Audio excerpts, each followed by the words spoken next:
Trigger on!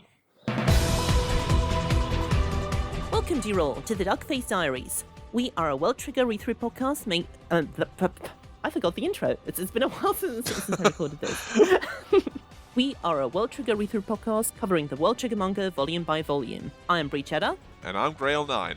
And today, we're talking once again about the databook border briefing file, covering the section called The Reader Rank War.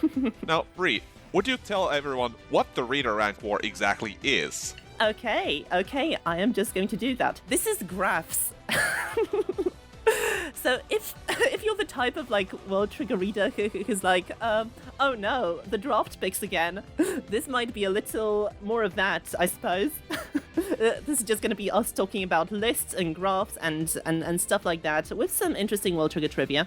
Yeah, I mean, there is also some looking back on some, because this also has the audience votings for, their favorite episode or chapter, I guess, their favorite quotes, who they would want to have as their captain, and, there is some insight into what's popular with people in here. Yeah, it's strange that they call them episodes, but I guess Black Clover calls its chapters pages. So I suppose maybe it's intentional. I do like that the Reader Rank War is presented by the media section. So this is the PR department, and it kind of gets introduced like the famous quote section by Akira Jean-Baptiste Hattori, Ashihara's first editor, which kind of surprised me. I had to ask on the World Trigger Discord server first because I didn't recognize him. Obviously I'm more familiar with the Bakuman depiction. But yeah, according to the World Trigger wiki, he appears as the character on the World Trigger website and other advertising media as PR department section chief Akira Jean-Baptiste Hattori. He is in charge of magazine and web advertising, along with Sakurako Takatomi, that one operator who just always comments on the rank wars. I was wondering, because that guy looks somewhat familiar, but I could not place his head on any of the board members, I guess. So, his picture on the wiki, it kind of seems similar. This is this guy, but also, for some reason, the Death Note guys portrayed him as an octopus, so I don't know. We have the famous quote section, the audience's favorite quotes, which is split into single vote section and multiple vote section. We don't know exactly how many votes were cast for each multiple vote. Was it number 1, number 2, number 3 or whatever? But we just know it's multiple. Did the ranking of the quotes adhere to your expectations? Some of them did, though there were a few surprises for me. I did not expect this to be here at all, or I thought this would be higher. I think in general, some of the quotes are pretty basic. There was one in the 8th place on the single vote section that's just Yanea saying, or so you thought. Yeah, I mean, I guess that gets carried by the context, because I recall that being somewhere where in the neighbor invasion where they turn things around. Yeah, I guess it's just a testament to how things from the early chapters are still very fresh in the readers' memories. Number 1 is of course Jin's "It's alright, the future is already on the move." Just the quote when he collapses onto the bed, when he's fought off the top rank squads. It's understandable. It's a pretty famous one. We've paid a lot of attention to it during our recaps, so... What was slightly more surprising to me was that what's basically his catchphrase, I'd almost say, my side effect tells me so. That was only ranked 12 in the voting. It is surprising that, he says this all the time, and it kind of reminds me, when we were doing World Trigger Bridge, I kind of wanted to do a song parody of, there is this song from My Little Pony Friendship is Magic that's titled What My Cutie Mark is Telling Me. So I wanted to do a version of, from World Trigger, What My Side Effect is Telling Me. That would probably have been funny. That song must have been from after I stopped watching. This is I think the episode where Twilight becomes an alicorn or whatever. I don't know. I don't fucking remember. I watched it ages ago. Yeah. Speaking of catchphrases, quote number 2 in rankings with 149 votes is Osamu's "Because what I think I must do." While it demonstrates what drives Osamu well and pays off decently in that conversation on the Tamakoma rooftop between Osamu and Yuma and the conference and about his fear of regret motivating him, it is a weak-ass catchphrase, isn't it? Yeah, I really wouldn't put that as his catchphrase. I do think the third one, where it's also Osamu, that's a lot stronger. I'm not a hero. I can't produce results that everyone will accept. I simply do what needs to be done at the time so I don't regret it. Because that does sum up his character quite well. Because Osamu is the everyman hero. He can't be the one who saves everyone looking cool all the while. He's just the everyman who's just gotta do what he can, even if that's not always enough. Yeah, precisely. And then number 4, we have like Tachikawa's. It's weird because it's like split between number 4 and number 12. Tachikawa's quote from the Narsa fight, like the strength of one's feelings doesn't have anything to do with it, with like the outcome of a fight. If it depends on the strength of people's feelings, then it becomes a question of the losing sides not wanting it enough. It makes twice on the list, deservedly so. Yeah, I do get probably why, because as I recall, there was a good bit of fighting in between saying the first part and the last part, so they can't exactly be put in as one quote. Though I could be wrong on that. Still, I did always prefer the fan translated quote on that last one, because it's a bit clunkier when it's much better said in. And I think I can't remember how I looked this up, or if I sure it's like, if you make the outcome of the match about passion, then you might as well say the loser just didn't want it enough. Because that puts you a lot more punchily than saying, then it becomes a question of whether the losing side feelings were not enough.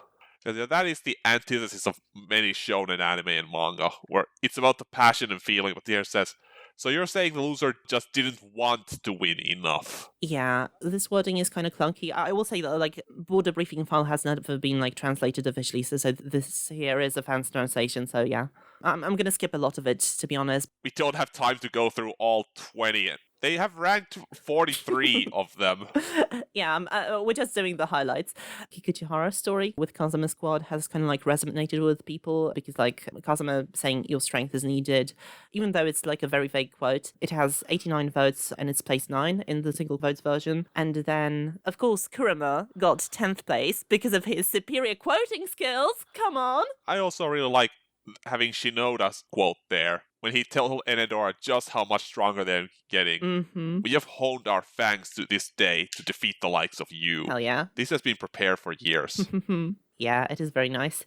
I was surprised that like, speaking of catchphrases, how much Yuma's catchphrase was ranked low with only 30 votes on the 29th place. It has been a recurring one since chapter 1. Yeah, that was one surprise to me as well. On the 19th, we got last words of Replica up to this day. Oh.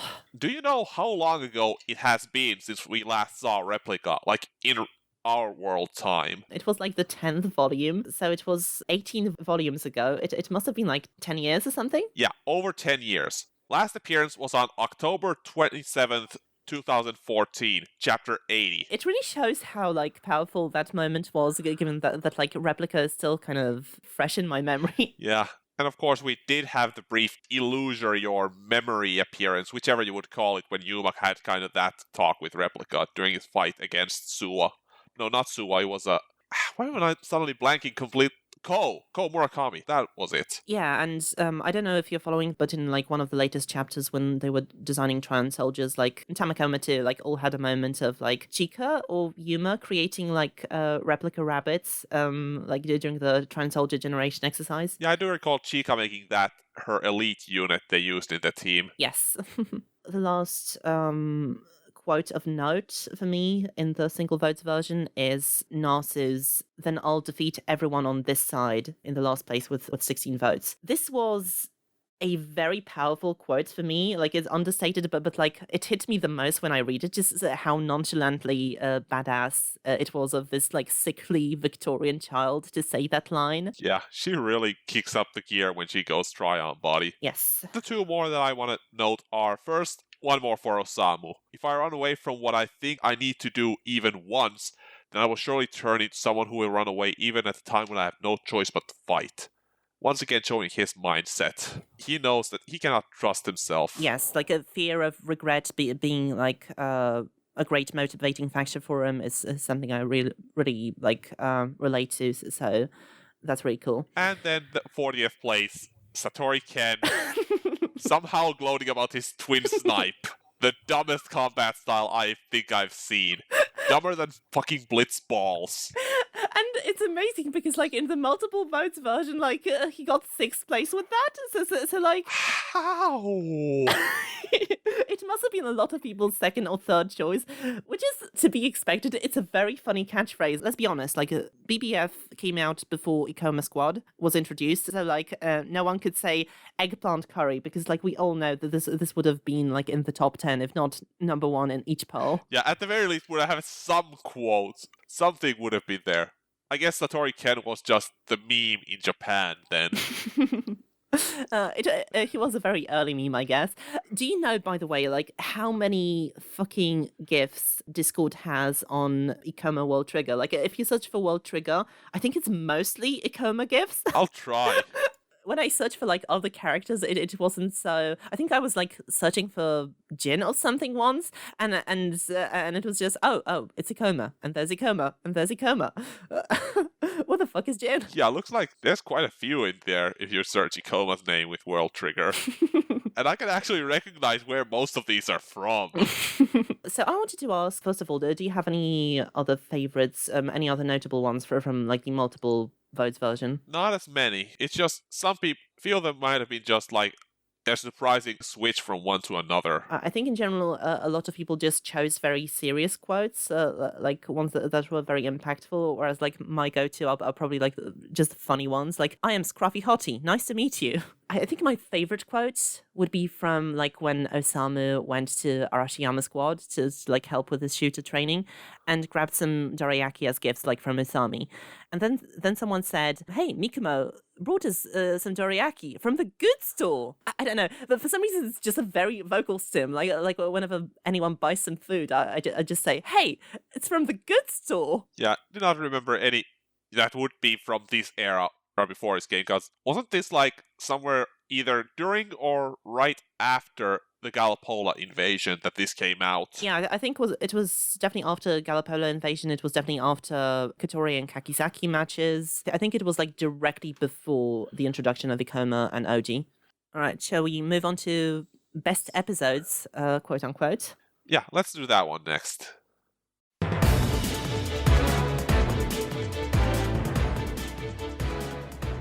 All right, any standouts from there? Well, I was always very fond of Osamu Mikumo 11. You know, the one where Osamu is talking during a press conference. Yes, that is definitely one of my favorite moments, one of many people's favorite moments. And of course, it deservedly third place. There is, of course, like in second place, Yuma and Miwa rescuing Osamu and like Osamu paying off like his master plan with his trigger off, where he like risks his actual health to kind of like implement the plan to send the away ship back and to rescue Chika, or so you think. And number one is the chapter where the main trio decides that they're going to aim for the await mission, and when they form Tamakoma too. Yep, that is a classic, of course. Even if the chapter itself didn't have that much big stuff, but, you know, it's a pivotal point in the history of the series. Past the 15th place, it becomes difficult to judge because of Ashihara's naming convention. So I'm just like, I'm not going to look those up. It will take too much. Yeah, same. But otherwise, were there any that you particularly liked in the ones that we can see on which chapter it is? Because there are still the 8th through 12th that still have the picture that makes it pretty clear which one it was. I'm a big fan of Kazuma squads. I think this is from the large-scale invasion, or where they approach Anadora and start fighting with him. That's a good choice. 9th entry is probably one of my favorites. The one chapter where Osamu was fighting Kazama. Yeah, it was Kazama. Oh, yeah, with like the thruster gambit, basically. Yeah, Thruster and Minefield, where he didn't score the tie in that chapter, but it was him managing a tie. Yeah, that was excellent. I have only one note from like the multiple votes version, which is that there is a panel from like chapter 16 where Podora and Yanaya have an exchange saying, chapter 16 had no votes, huh?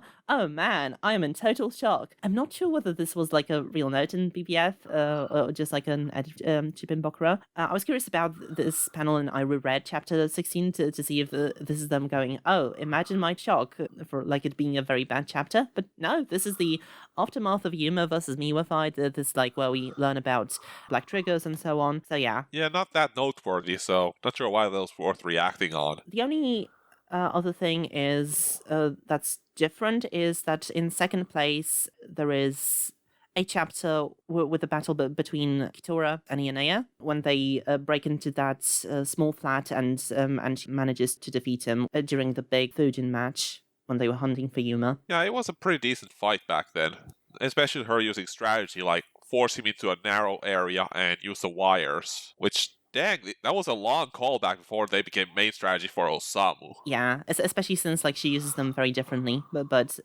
yeah, it was quite cool. Besides that one interaction where they definitely were used the same way as Osamu did. Do you have any more notes on the best chapters, or do you want to move on to desired position? Yeah, we can move on, because same as you, they are just named in a way where I cannot be asked to look every one of these up. Just go to World Trigger Wiki.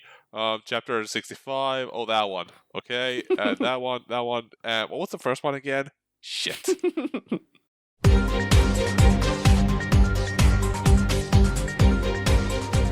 So yeah, the designed position rankings make a lot of sense. Attackers and shooters are of course like the most flashy and setting neutral. Swords are cool in kind of any setting. Manipulating Eldritch Blasts in your hands is very cool. Gunners probably kind of like split the mid-range fighter vote, which is like why attacker has the edge, and also fans of guns are probably split between snipers and gunners too, so that's understandable. Well, I don't see so much split given that gunners had like 63 votes and both shooters and snipers went over 200, so I think there is clear preference, not just split opinions. Yeah, it is kind of the case that like shooters and gunners are also implied to be the same thing, or rather like shooters being an offshoot, pun not intended, of gunners. So it's kind of like not clear on how to vote. If someone wants Osama's position, they might not be sure whether to vote for gunner or shooter, so yeah. I was surprised that engineer was number 4, above all-rounders and gunners. Yeah, I suppose like so the top 3 positions are not like coincidentally shared by the 3 main characters, and I suppose like if this came out by the time Hughes was part of Tamakoma 2, all-rounders would have been much more popular. I think engineers kind of make sense as kind of like a cool unseen side of Border. Yeah, I mean, I guess to me it's mostly the fact that they are indeed unseen. Like, I would have thought operators would have been higher, because they are often on screen, actively contributing, where engineers are... They're just doing their thing out there where we can't see them. I like the one note next to Anadora. Engineers can even revive the dead. Even deciding to revive the dead Enidora. Not really going for multiples there. Mm-hmm.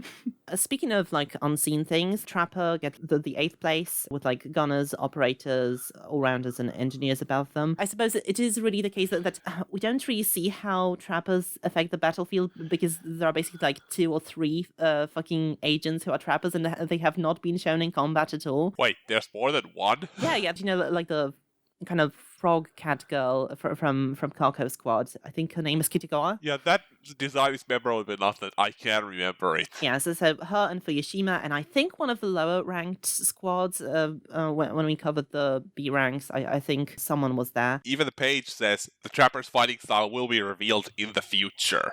Yeah, fucking when? Fucking when, Ashihara?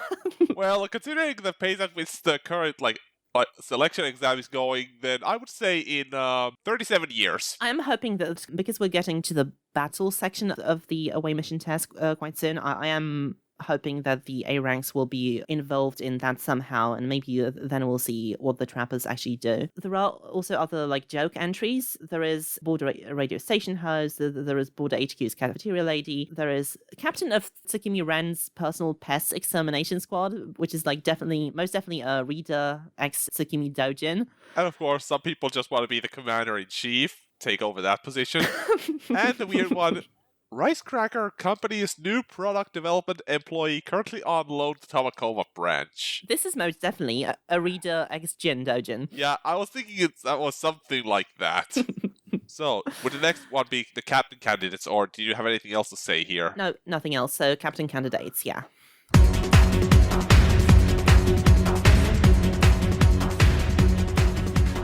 Yeah, and just try to guess who is number 1. I wonder who's number 1. Yeah. Yeah, could it be Yonea? Of course. No, wait. Yeah, of course it's Asuma. I was wondering for a moment where Yonea was ranked, but I don't see him. But yeah, Azuma, Kazuma, and Osama are easy first choices for the top captains. Like, I wonder how the ranking would be influenced by current events in the away mission test, because like it is a lot of what makes an effective captain. How do they do in like assembling those makeshift squads? And Azuma also takes the first place in multiple votes version, with Tachikawa and Replica getting the 3rd place. I do see Replica. I don't really see Tachikawa being there because he's good, but he's not exactly captain material. Yeah, Tachikawa is the notable agent who must have like received a lot of second or place votes because of like his placement in the multiple votes version. Somehow Izumi, as like one of the most popular characters, has 8th place in like the single votes version, which I guess it's surprising because like he's the try and bullet idiot, I guess. So I guess he kind of commanded that makeshift squad during the fight against Rambo 9. So maybe that was what gave him some popularity. Am I mixing who Rambo 9 is? Let me just check to be sure. Oh no, he did fight against High Rain. Sorry, my bad. I think he engaged Rambo 9 once, but then like split off. Yeah, because I recall that against Rambo 9, it was once again Azuma who was commanding everyone. Yeah, right. And Replica, it's not a surprise, but because like Replica and Azuma, come to think of it, like have very similar approaches to guidance, like providing the younglings with all the necessary information, but like letting them make all the decisions. Yeah, I guess it's just that Azuma has been on mine a lot more recently. Plus, it's far more realistic he would command a squad, given that Replica cannot fight on his own that well. Yeah, that is fair. Hanzaki is an interesting standout character, managing to like snag 50 votes as a captain, like in both polls. And like, no disrespect to him, but like, what the fuck is the endless malcontent like doing in like 12th and 16th place respectively? Like, he'd always be like, I don't know, there's no point doing anything anyway. I have no idea. I'm Hanzaki. Yeah, I do like that Suwa is still 11th, because he's not a standout captain, but he's still someone who has shown a lot of competency in his job. Usami is consistently the highest ranked female captain despite not being a captain at all. She's ranked above Natsu, she's ranked above... It's not exactly difficult to be ranked above Katori in captaining skills specifically. Yeah, when her captain was just like, you guys suck, just do better, be like me, and we will win. See, we lost because you guys sucked and weren't like me. You just have to abstractly do better. And this poll reveals how fucking unpopular Kitora is in Japan. Because she has 5 votes. She's ranking lower than Chika. Like she's fucking the Skylar White of this series. She's on par with Midorikawa. Who the fuck would make Midorikawa the captain? Yeah. Even Yotaro is above her. Yotaro is above her, like in the and he's crying in the panel in the corner that he's 30th place. Okay, you still rank higher than Kitora. It's very amusing to like get a ranking for Kitagawa, the trapper from Kako Squad, but given that like we hadn't even met her at this point, like she's not even an established captain, but she got 1 vote. Yeah, and somehow Satori once again was 18th place. Oh my god. So some strange choices there. I love how the bottom of the list is just like joke characters and girls. Yeah, these are the people who get 1 vote. There's always someone making some joke entry. Yeah, we got a couple of characters from Super Dogger in the Enthal, like Shvine. There's Evil Kitty from F-Tokurator, Raijimaru, then Ashihara himself, Ashihara's editor, Osamu's dad. Yeah, and in the multi-vote, it's mostly the same people there, just in different orders. Mm-hmm. Though there are some people who have come and gone from the tops.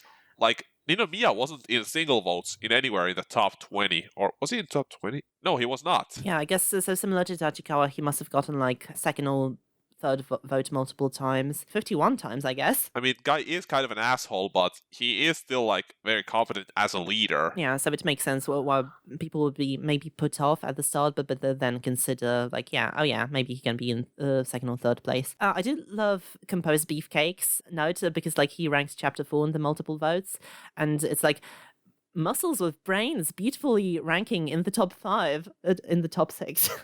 I mean, those who are inclined that way, give us your thoughts. Is it beautifully? So Miwa ranks like number 8th in the multiple votes version, and I was kind of surprised, but because like he's a competent agent, but like I found him like one of the least inspiring captains in A rank. Like even Yonaya doesn't seem to treat working under him too seriously, but maybe like for Kodoro want fuck and Narasaka, maybe they are already inspired by the mutual hate of neighbors. I mean, some of them, might be. Yeah, Miwa isn't really the great captain style. So he's more just the guy who gets things done, the agent. The same reason probably why Yuma is so much lower in these rankings. Mm-hmm. Well, I mean, Multiverse did say 13th, but Oh, it was 19th in singles. But yeah, still, Yuma 2 is the kind who's not a leader, he's just a great field agent. Yes, precisely. Kitora is ranked lower than Osamu's mum in the multiple votes version. I mean, losing to that woman is no shame. Give her a stick and she will lead the border to victory. Oh my god, Izuho ranks higher than Kitora. Are you serious? How much do people in Japan just have a hate boner for her? It's really interesting, like how she was conceptualized as like the member of the PR squad and like framed to be really popular in the universe, and then like in the real world, it's just the opposite. I mean, I can't understand it. Like, I love Kitora. I think she's a very well written character, but yeah. Yeah, I guess that's just different sensibilities for different culture or something. I cannot tell for certain. Fair enough, fair enough. Maybe I thought Arafure would have been a little higher in both polls, but I guess he is just more minor character than the rest there. I think he's a good captain candidate. He just doesn't stand out, so people generally didn't think of him much.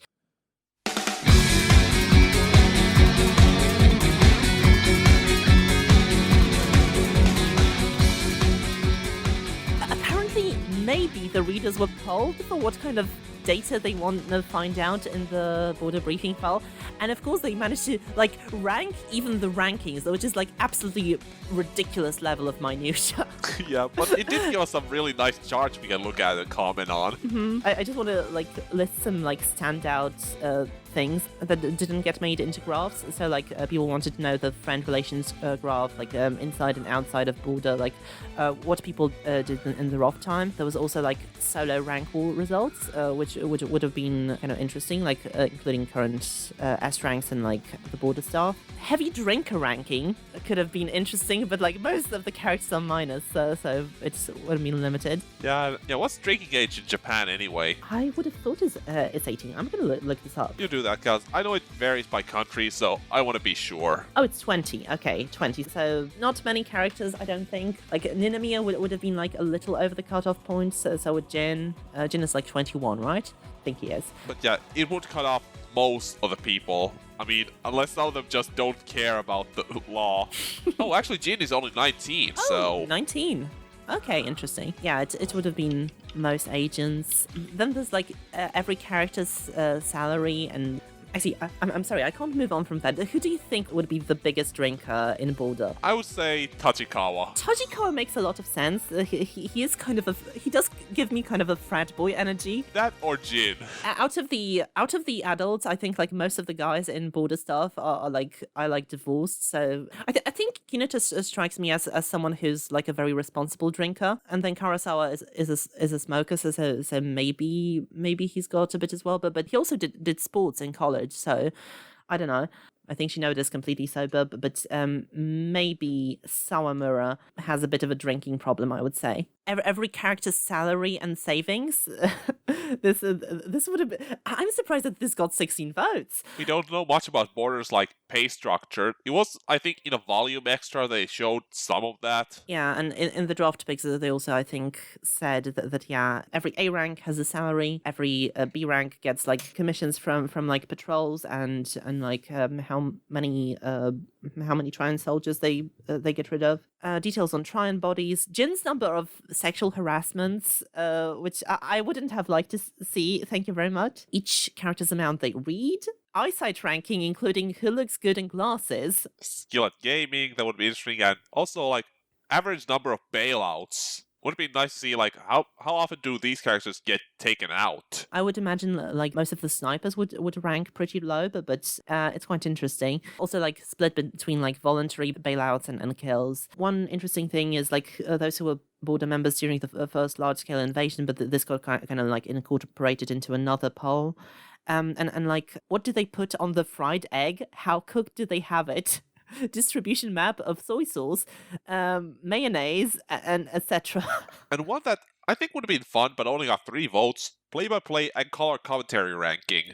Oh. You just see, like, how do people enjoy the commentary by these folks specifically? Because it is kind of variance we've seen on who gets to do the commentaries for matches. One thing that I would like to have seen is, like, strange and confusing triggers that were rejected. Though obviously, like, this is not graph material, and this only got 1 vote. Yeah. Would have been fun, yeah. The first graph. Let's go to graphs. We love graphs. Well, the first one's pretty simple. It's just, when did these people join Border? Yeah, basically the timelines. So we got like Kido, Shinoda, and Rindo at the start. Then like most of Tomakoma 1 joining in Old Border, Rindo outranking everyone else. I love how Ashihara's channeling Lindsay Ellis in his like introduction. I won't be able to change things if I think of a different development later, but oh well, it's fine. It's fine.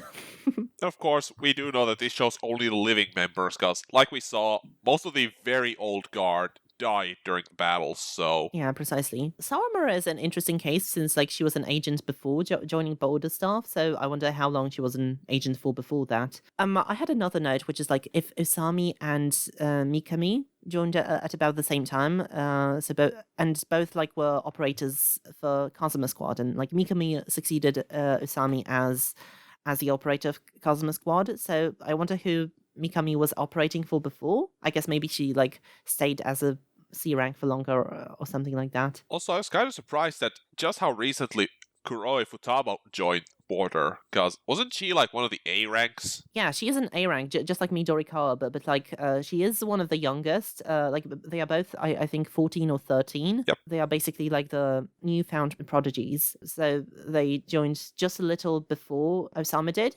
Same with Kitora. Obviously, she's a little older, but yeah, I thought for some reason it was longer. But yeah, it's good to know that she only joined a year ago. Yeah, I just thought Futaba was a little bit older in the Border, but I guess I was just wrong. I just thought it was like a little bit earlier. Like, I would have thought she joined before Midorikawa. It's interesting that like the entire Suzunari branch joined like between 2 years and 1 year ago. I guess like this branch must have been established relatively recently, which I'm always like very curious about it. I wonder if like it's ever gonna get expanded on. Maybe not, because it does seem like it's vital info, but it could happen. And of course, then we have those people who we saw in the entry exams, along with Yuma. Somehow I mixed Yuma and Kuga. Alongside Yugo, but Yugo created the rank wars. Then, of course, we have the character popularity graph. So if Hoven were to join this podcast, like this would be the one where Hoven does his musical number because he's obsessed with Wicked. Which characters want to be popular? Which characters doesn't really matter if they're not popular? Yeah. But then Luigi, Yuriga is not popular, no matter how much he wants to be. Yes, the characters who want to be the most popular are Yuiga, Katari, Rindo, and Satori. Which makes sense, all makes sense. Yeah. Karasuma being the most popular character, alongside Raijimaru. Respect the capybara. Yeah. Everyone is a big fan of the capybara, which is interesting. Why don't more people choose Tamakoma?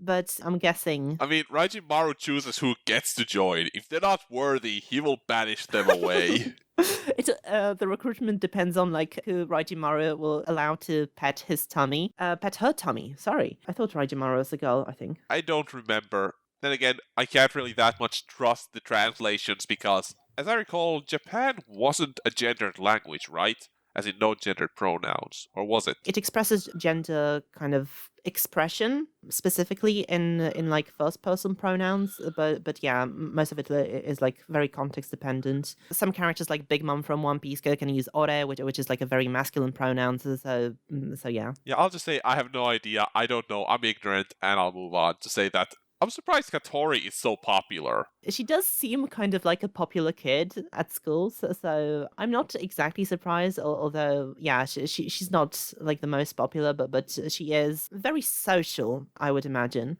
Yeah, but she is kind of abrasive, to put it nicely. Mm-hmm. Oh yeah, Raijimaru is a girl, I've just confirmed. Alright. Wakamura, more popular than Tachikawa, is, I guess, kind of a weird comparison because, like, nothing connects those two characters, but, like, I guess Wakamura has been shown to have lots of friends like Sasamori, whereas, like, all Tachikawa cares about is, like, sparring with Jin. And then something that's kind of contradicted by the most recent chapters is, like, Tsuji being less popular than Inukai.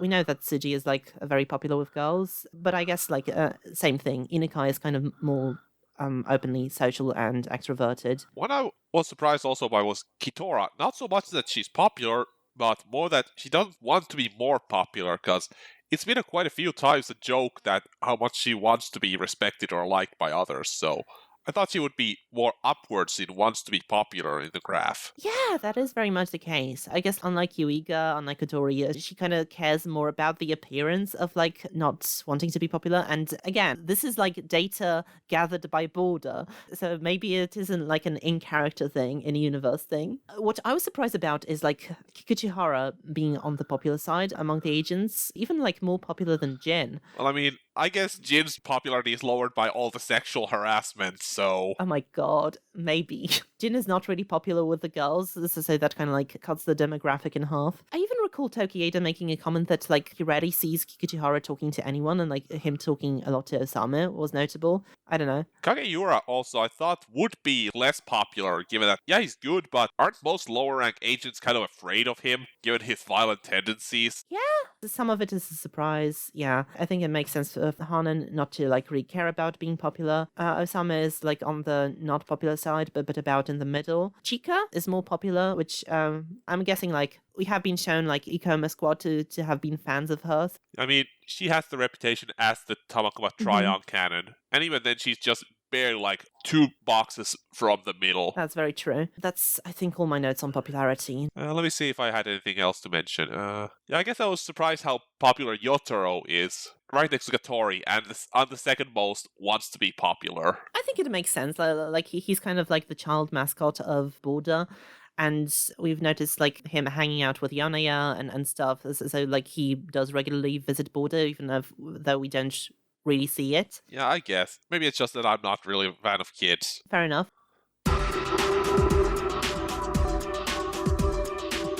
So then we have the character factions graph. I remember seeing this graph a very, very long time ago, and it was like very surprising just how many people were in the Kido faction. It's like basically the majority of characters. Yeah, I recall them at some point saying like Kido faction is the largest one of them. Wasn't it like that Shinoda faction kind of splintered off of them at some point? Or am I misremembering? Yes, it kind of did, but because like they were both kind of like the HQ faction.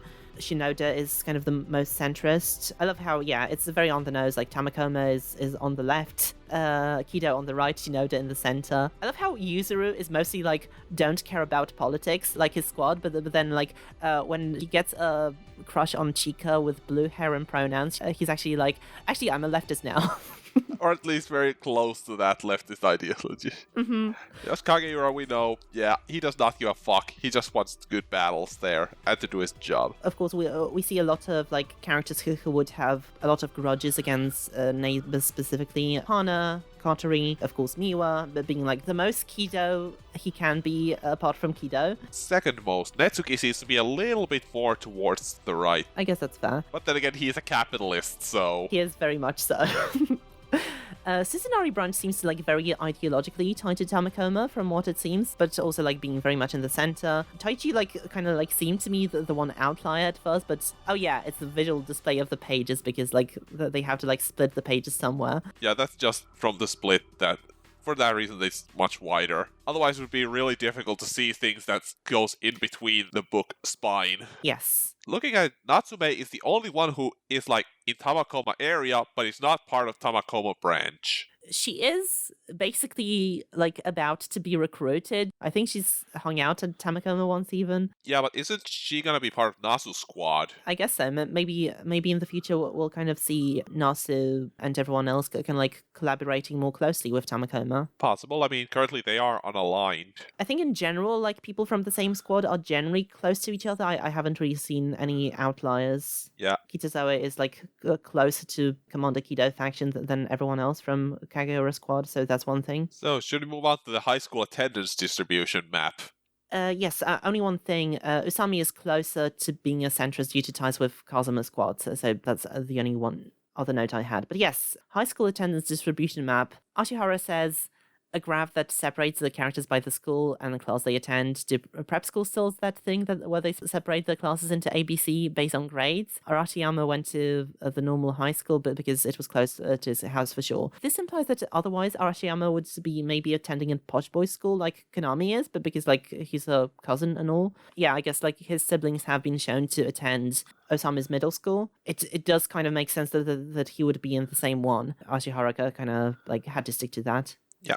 Though I think this might be outdated, or I do recall them at some point mentioning that Osamu and Yuma were about like enter high school, or was it just that they were applying for one? I think so, because they are third years, like alongside Kitora. Yeah. I do keep forgetting how much younger Osama and Yuma are than most of the agents. I think I once made a mistake while scripting World Trigger Bridge, because I did mark them as high schoolers, which they were definitely not. Yeah, I mean, it's really easy to make a mistake with Osamu because not only does he look a little bit older, he's also the most mature one in most rooms. My girlfriend, who I recently got into World Trigger, said that we made a mistake when we said, what animals would the characters be in like a Volume 10 recap or something? She said that Osamu would not be the spider, he would be the giraffe because of how taller he is than his squad mates. I don't know. I don't know about this, but fair enough. I mean, that's also no longer true given who joined, but... Yeah. Hughes is relatively tall, even taller with his horns, so yeah. Yeah, then again, Hughes is older than everyone else in the squad. Then again, he is Canadian, and you know, like, everyone is taller in the Americas, so... Do not start calling Canada America. In the Americas, the continent, I would never do that. Okay. Terrier being in the posh girls' school, I was like, yeah, that absolutely tracks. I would have expected Nasa to be homeschooled, given that she's a sick leave Victorian child. Maybe she still, like, has to do all the exams and stuff from the posh girls' school. Like, she attends from home, but all the material, and examinations are provided from that school. That absolutely makes sense. Hana and Kodera are in the same class. What is this, a crossover glasses episode?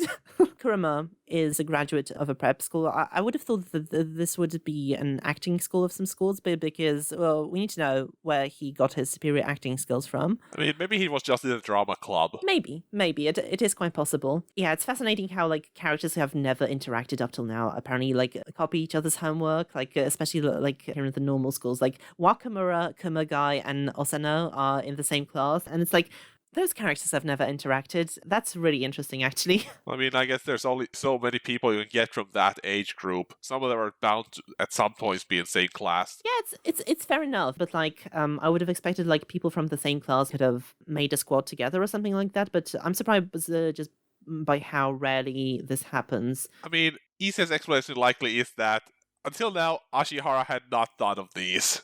Though it makes sense that Murakami and Kageura are both in the same class. As we know, Kageura like can't tolerate Murakami due to the latter just like not triggering his side effect. Murakami's just very chill.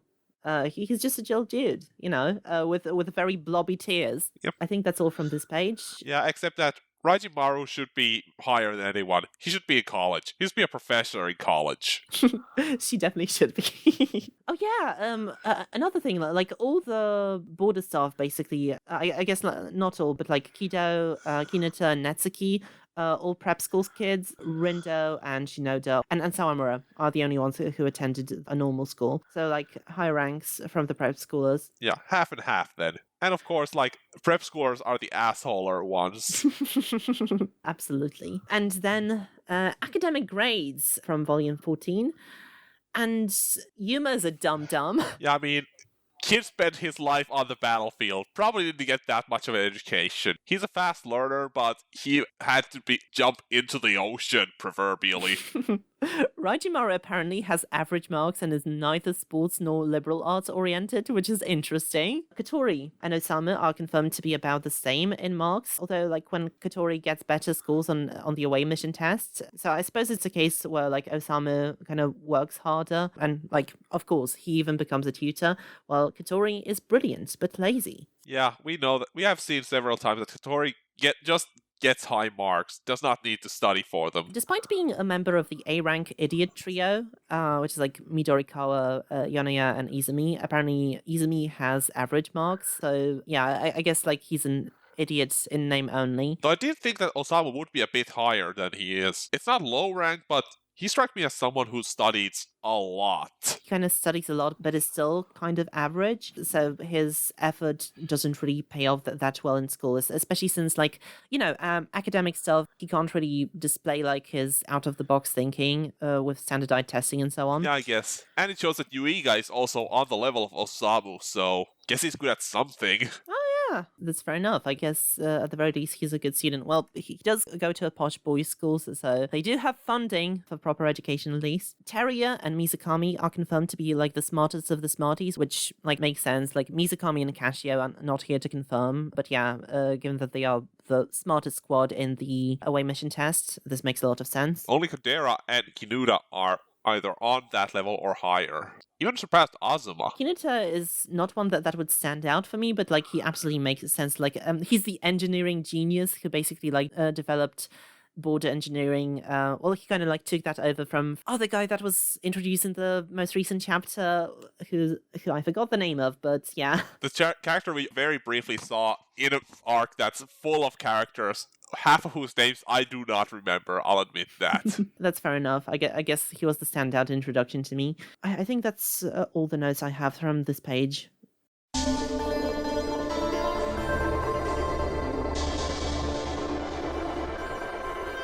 So, easy and hard to draw character graph. So this is split between like hard to draw, easy to make them move, moves on their own, and then like hard to make them move. Was there anything that surprised you here? Nothing that really surprised me. There's something that makes me note, like, yeah, that makes sense. Like, Kage, you are being very hard to draw, cause that hair cannot be easy. I think Ashihara kind of like fucked himself over with like him sticking so closely to his character designs, because like, mate, you don't really have to draw this hair that meticulously. Come on. Seems like all the adults around are the most difficult to draw for Ashihara. Would have expected Netsuki to have been easier than Kinuta though, especially since like Ashihara, you had to copy that Netsuki panel like 3 times in the draft picks chapter. I'm suddenly unable to find Netsuki on this graph for some reason. I know I saw it earlier there, but... Netsuki is like the one guy who's easy to draw and like easy to make a move. He's like in the top right, yeah. Yeah, I guess Kinuta's harder to draw because it's a very different body shape compared to everyone else. I guess that's fair. Tokieda being the easiest to draw, that makes a lot of sense. Blobby face. It's easier to draw expressions when he has one. There was some that was a surprise for me, like Nirei, Ayatsuchi, or Hana being hard to draw. For Ashihara, they seem relatively simple in my eyes. Yotaro, Usami, and Kinuta being easy to move on their own. That makes a lot of sense. Similarly, Chika is probably harder to make move because both her and Yotaro are the short stubby type, but Chika has to take part in action scenes where short and stubby is harder to make move convincingly. I mean, isn't that one of the famous reasons that Akira Toriyama had Goku grow, because it was a lot harder to draw martial arts with such short limbs? That makes a lot of sense. I was more so surprised by Jin being difficult to move. Apparently, Jin is like Ashihara's fucking OC. I would imagine if like he featured so prominently in like his previous creations, I was thinking he would have been like a character that Ashihara likes drawing a lot. I guess that maybe that's why Jin is not so involved in action anymore. That would make sense. Yeah, then again, I'm not an artist, so I'm not that great at evaluating what's easy or hard to make move.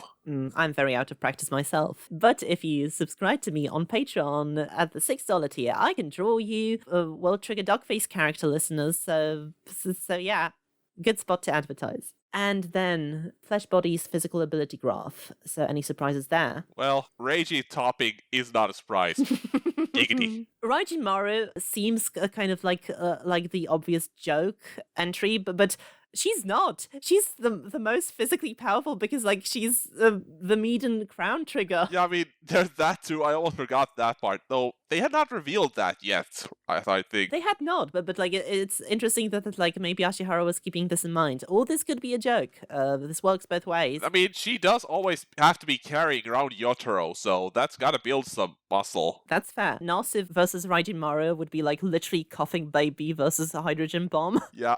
I love that what he says here. Work hard, Osamu. Work harder, Yuiga. Nasu-san is not allowed to work hard.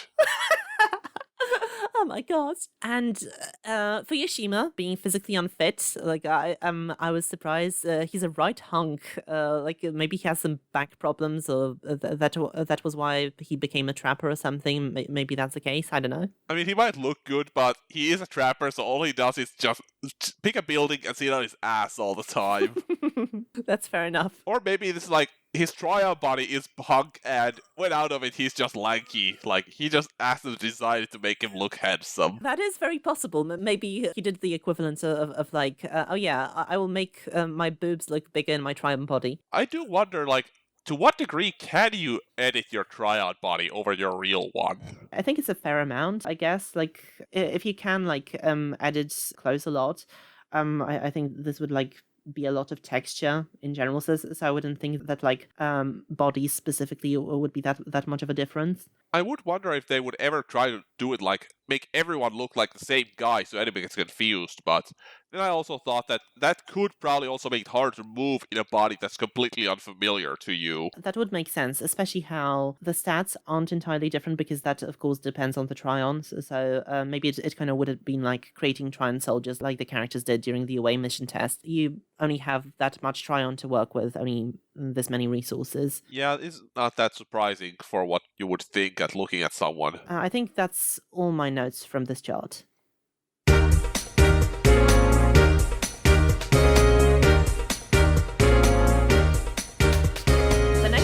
Is where we find out that gay people don't exist in the World Trigger universe. Sorry, gays. Ashihara may like immigrants, but he's not noticed your existence yet. You cannot tell me that Nasu and Kumagai aren't doing it off screen. Yeah, no, it's not possible. I mean, they have to be very careful. Nasu is a coughing baby after all, but yeah, that's fair. That's fair. I mean, who's to say they can't do something in Triumph bodies? Yeah, I mean, we know that Kitora can summon her scorpion anywhere, so that... Oh my gosh. I wasn't even thinking that, but yeah. I'm not sure if you know this, but like, I don't know if you watch the World Trigger anime, but it does have like the trivia stuff at the end when they just have like Duckface models moving about and them saying something about what happened in the episode, some triggers or the ranking system or whatever. There is one where they talk about Scorpion and Kitora is like, oh yes, you can basically summon the Scorpion from anywhere. Osama's like, anywhere? Anywhere. They cut to off screen and Osama's like, oh my gosh. Yeah, there are implications in there if you want to find them. There are very fun implications. This graph is split between like good looks, good personality, well-behaved or composed partner, energetic and cheerful partner. Satori is right in the middle. It's kind of giving me pause, but kind of wants all of those things at once from a partner. Yeah, I recall reading something like that in one of the questions later during this very important briefing file, which maybe that you will get to someday. Oh yeah. The next section will be the black box, which will come out someday. Kageura wanting a good personality makes sense, given that if he was someone who's got bad personality but good looks, he would just constantly be like, there's a needle stuck in my neck, and I have to just bear with it for the next 2 hours while I'm on this date. Yeah, imagine him having to live with like someone passive-aggressive and constantly sensing it with a side effect. That would be torture for him. I think he would just like grab that person, go to the balcony, and toss them out. Preferably living in a very high floor. Or toss himself out, like, who knows? He's quite unpredictable. Composed Beefcake likes composed girls. That's interesting. Well, I mean, we already know whom he likes.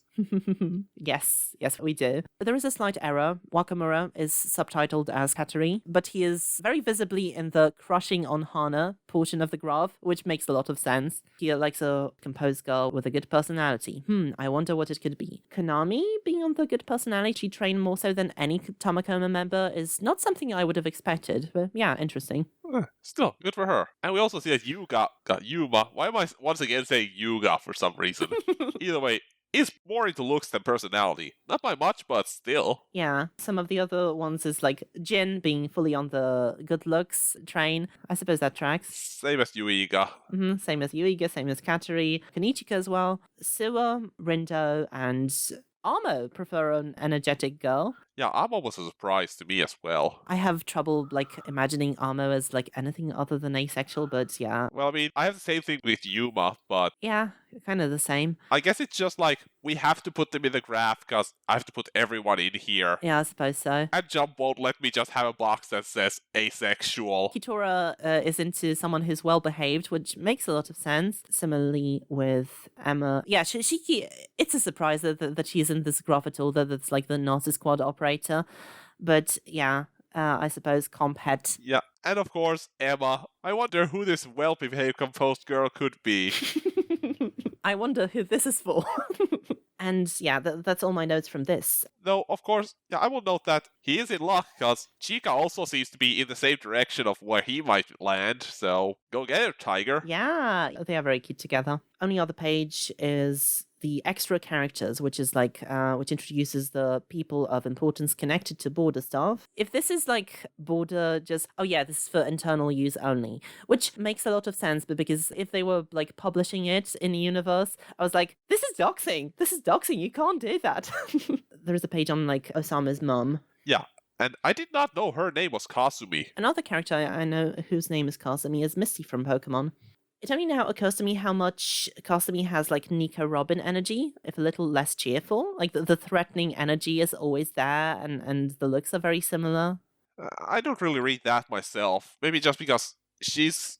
Well, I guess just because she's nowhere near as prominent and doesn't get to do that kind of energy. It's just they do get the panel during the conference chapter when she's like, I want to break all those people's necks with a baseball bat. Wasn't it just someone should beat them with a stick? Oh, yeah.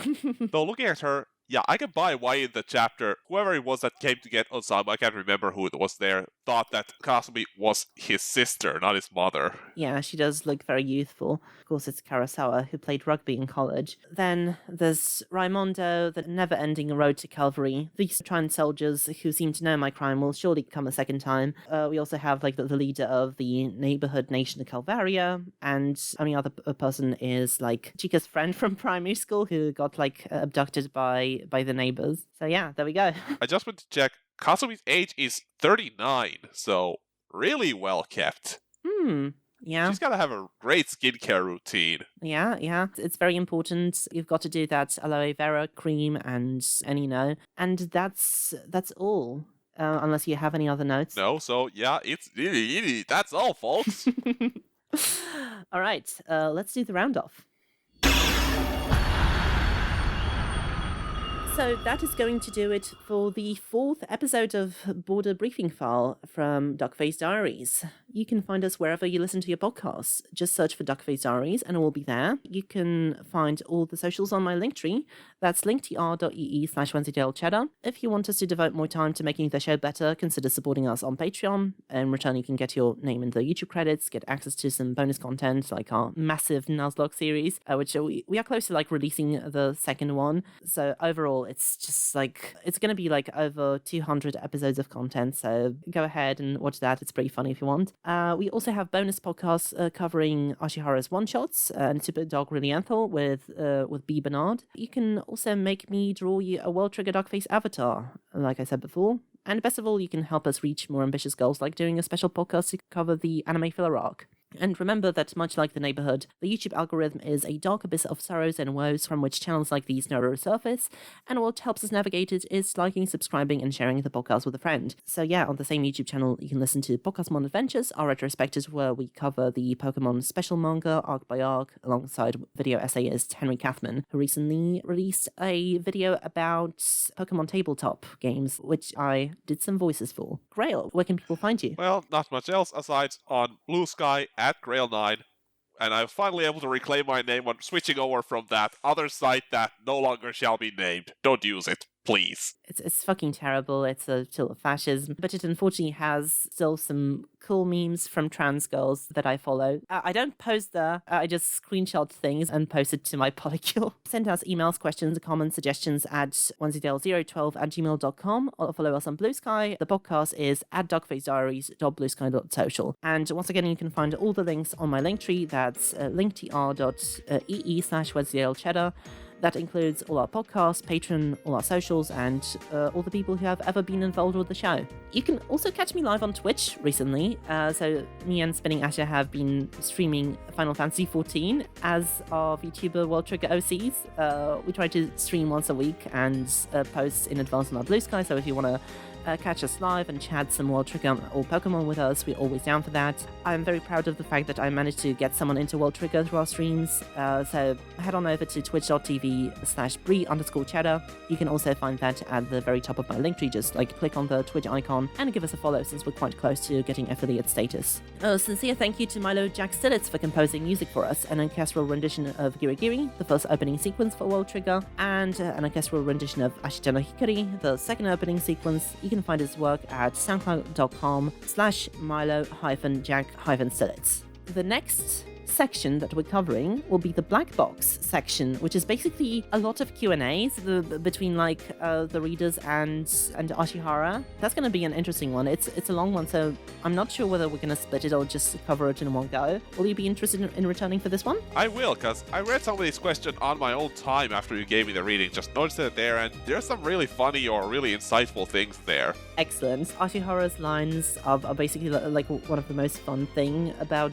just this data book. He's got a wonderful sense of humor, so I'm really looking forward to that section, especially since it's going to have some very interesting trivia. This was the 4th episode of Border Briefing File, a Duckface Diaries series, and as always, it's time to bugger off!